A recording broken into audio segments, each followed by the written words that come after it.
Is that you with sound in the back?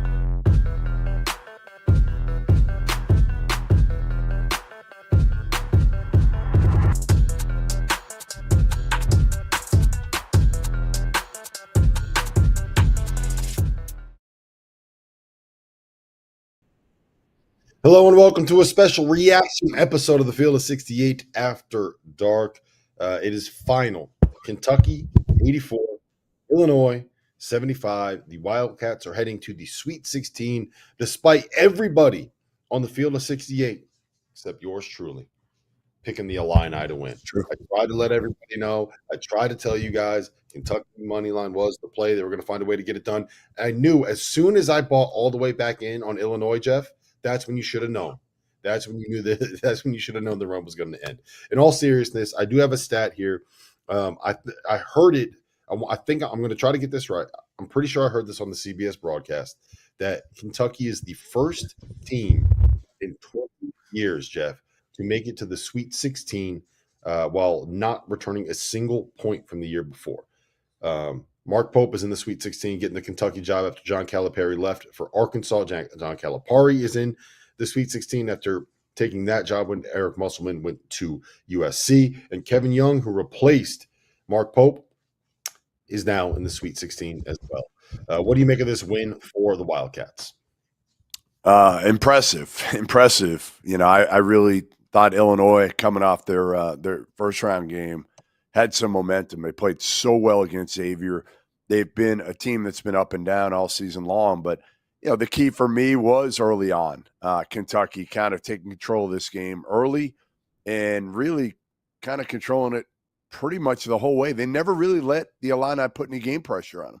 You know, it got down to, I think, maybe 8 or 6 at one point. But a remarkable job by Mark Pope. I mean, what this guy and this staff have been able to do in year one with, as you said, a completely new team, brought over, obviously, you know, a couple guys from that BYU group, but for the most part, a completely different team.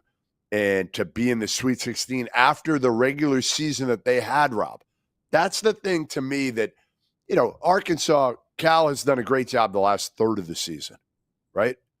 Mark Pope has done a great job the entirety of the season and now in the NCAA tournament, especially when you look at, again, Jackson Robinson out for the year. Kerr Kriisa hasn't really played. I think he's played probably about 10 games the entire season.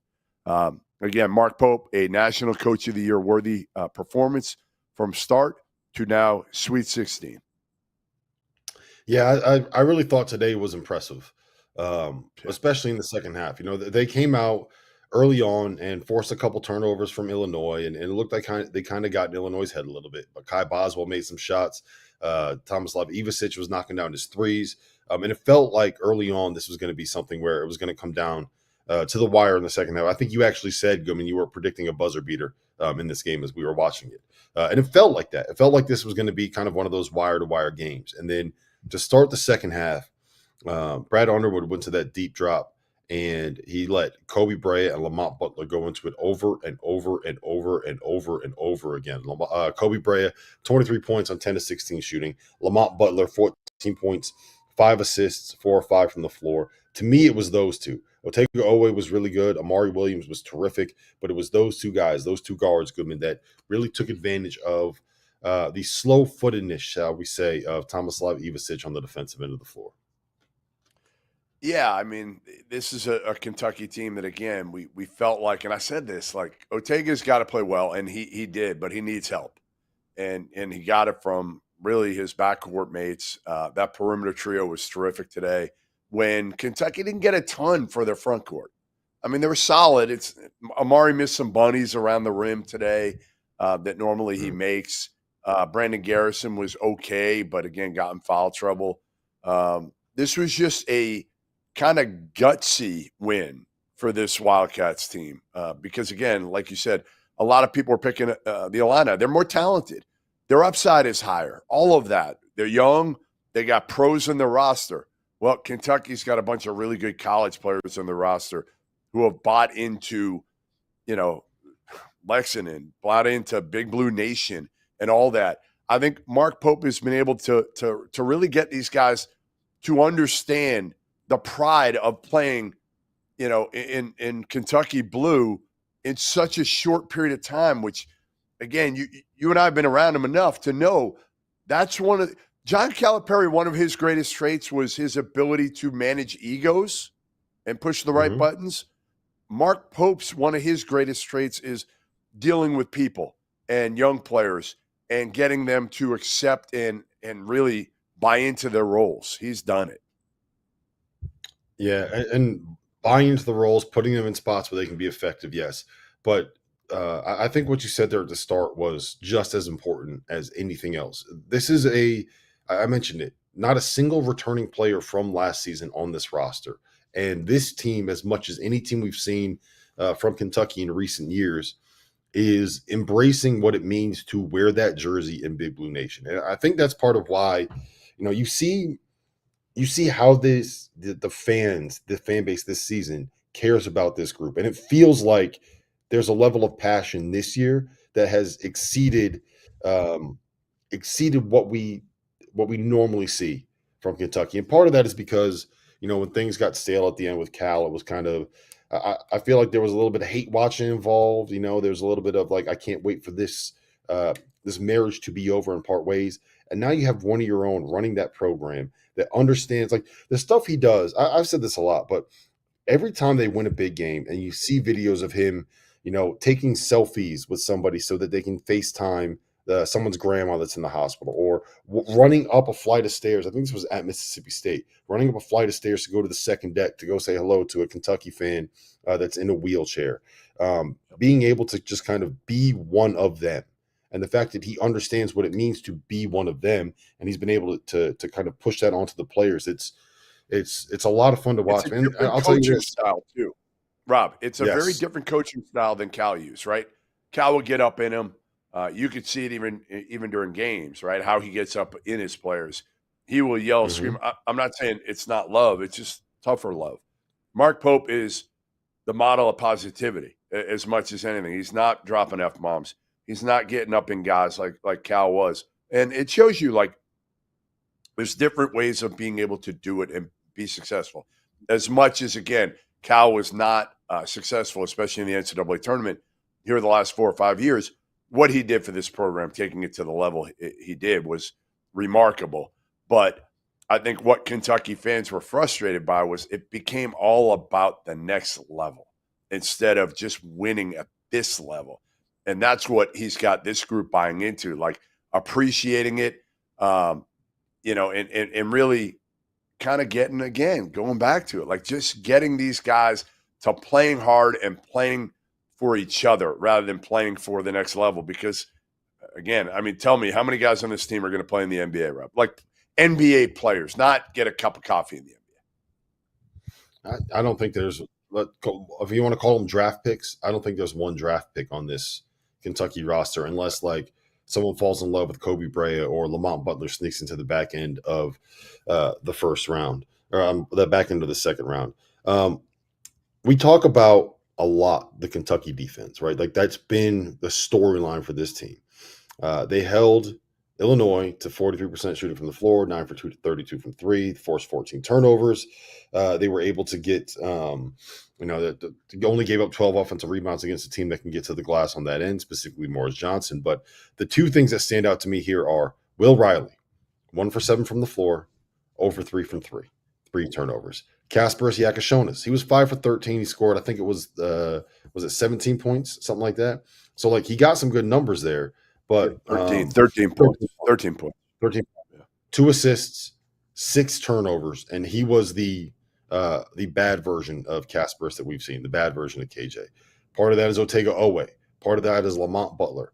And those guys really turned off the water for Illinois' two best players. And that is what won them this game. They got hot in the second half and they made a run, right? And they were able to build up a little bit of a lead. And Kobe Bryant, when he goes flamethrower mode, is a lot of fun to watch, and he's going to win you games on his own. But it was the defense on the two stars that went nuts the other night for Illinois that were the difference in the game. And that is why Kentucky is advancing to the Sweet 16. So is this enough? I mean, if Kentucky loses to Tennessee in the Sweet 16 now, right? Tennessee? Mm-hmm. Is that who they have? Okay, just making sure. Yes. It's been a long 4 days here in Vegas. If they lose to Tennessee, let's say, 6, 8, 10 points, whatever, they fight them, but they lose. How would you grade this season for Mark Pope in Kentucky? And how do you think Big Blue Nation is going to be? All right, let me give you a different scenario. Let me give you a different one. Kentucky loses to Tennessee by 8, 10 points, and Arkansas beats Texas Tech to get to the Elite Eight. Just a hypothetical here. I think that there's going to be a segment of the fan base that will be frustrated by that and will not be happy about that, probably because you're going to have a lot of very vocal Arkansas fans reminding you over and over again, hey, this guy you ran out of town got this team further in the NCAA tournament than the guy that you brought in to replace him, right? That's just the nature of fanhood, nature of conference rivalries. I think that this season already is a complete and utter success. I thought getting to the tournament with the season that they had was a complete and utter success. I don't think that you can say anything otherwise. We disagree on this, and we don't have to rehash it now because it's in the past, but I would have said that it was a success even if they lost in the first round, given what they were able to do with the injuries and the vibes around the program. So I don't think fan base will. I would say this. You might have said that looking at it, from 5,000 feet or whatever, but I don't think the fan base would have thought that way. I think the biggest thing. Go ahead. You're going to make fun of my 5,000 feet comment? I was just going to say our plane's in a lot of trouble if I'm looking at it from 5,000 feet. Again, listen, it's been a long 4 days here in Vegas. I'm ready to get home on the red eye later tonight. Nothing worse than a connecting red eye. To me, I think I feel so bad. Reminding you. Hold on. I forgot that you have to connect on your red eye. That is awful. And you can't even sleep on a plane. Atrocious. So that just makes your misery go that much longer. Right. I can't sleep in a plane, and I have a connecting red eye in Fort Lauderdale tonight. Terrible. I would say this. To me, I think looking at what both guys have done this year, Mark Pope and John Calipari, I think both fan bases are saying to themselves, you know what? We feel pretty good about who we hired. And I don't think you could fully evaluate this whole situation here until another couple of years because of the way everything is changing right now within the sport. Revenue sharing likely coming in. What's going to be allowed, what's not going to be allowed. You had both programs that spent a lot of money in NIL this year. Arkansas was probably top 2. Kentucky was somewhere in the top 10. And we knew Cal was going to get talent, right? I think Pope did a much better job than we thought in terms of accumulating these college players. And I didn't know if they would fit together because you brought in some guys, Lamont Butler, who we didn't think could really score, a great defender. You brought in some guys offensively, Kirk Risa, who, again, didn't play much, but couldn't guard, but could really score. I think he's done a great job, and his staff have done a great job with the conditions that were set for him when he took over at Kentucky. The key is going to be over the next year 2, year 3. What do they do? How do their staffs handle putting together these teams now in the portal with a high school player or two, with the transfers, with potentially, again, going the international route? Who are you going to retain? Who are you going to lose? And to me, that's going to determine, hey, did Kentucky make the right decision here with Mark Pope and to kind of run Cal out? Because they did. They ran him out. Yeah. I don't think you can say anything other than this was the right decision. And to be honest, there's a lot of times where sometimes the breakup is needed, right? Sometimes the separation is needed. And I think for all parties involved, that was what was needed at the end, right? Like Kentucky fans were getting a little fed up with the NBA stuff, and they were getting tired of. We have 1,500 Kentucky fans sitting here watching this right now, and I don't need to explain it to them, but they were fed up with the fact they were losing early in the tournament, and I think Cal, where at the start of his tenure there, the charm like "you people are crazy" was something where it was funny, and it's like these people are passionate, and this is what I want, a fan base that embraces basketball the way that I embrace basketball.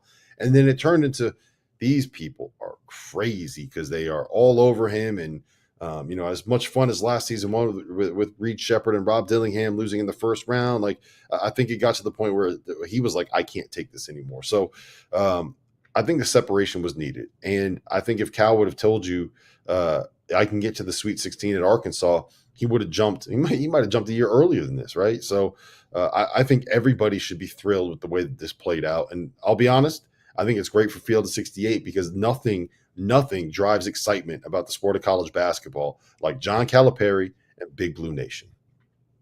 Yeah, no doubt. I mean, he's at maybe the second. I always said this. Now it's changed a little bit now with realignment, but he's got the second best job in the SEC right now at Arkansas. Clearly, the best job is Kentucky. We've known that for years.